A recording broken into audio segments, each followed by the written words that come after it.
It's nearly midday, but it's a pajama day for me today. And I figured if we're going to connect every day, I get to stay in my PJs some days because that's actually what I do.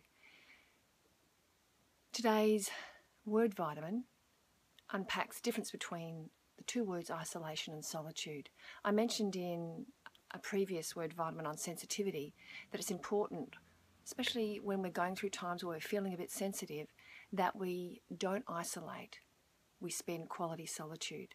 Now the difference is, when we isolate, we self-neglect and run away from ourselves. We use what I call weapons of mass distraction. We use forms of escapism. It might be booze, drugs, sex, food, spending, gambling, and we can do that in isolation these days. We can do it on a computer screen. But solitude is when we come home to ourselves and we self-care and we self-nurture. And they can be times where we write, we draw, we walk, we exercise, we paint, we dance, listen to music.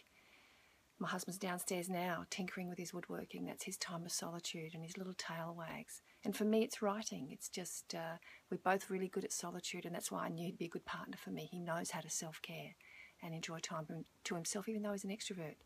So I wanted to unpack the differences between these two words and just perhaps offer you an opportunity to see what you're doing in time alone.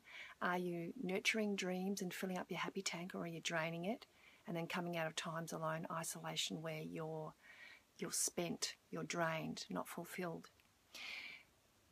If we exercise the muscle of solitude and get good at spending time in solitude, what we can do is flip times when we actually have to spend time on our own and we haven't chosen to. You know, and you look at movies like Shawshank Redemption, where Tim Robbins flips his time in a jail and creates a dream and tinkers away every single moment he gets on that dream. People like Nelson Mandela flipped isolation into a place of solitude where they became better versions of themselves.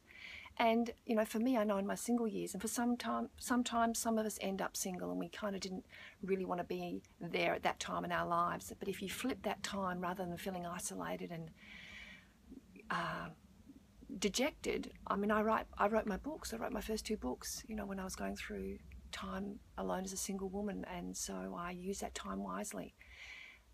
Time stuck in transit lounges, in taxis, in traffic, if you can flip times where you're isolated into nurturing times of solitude, the world can just be a gentler place for you. So I hope you're having a lovely day.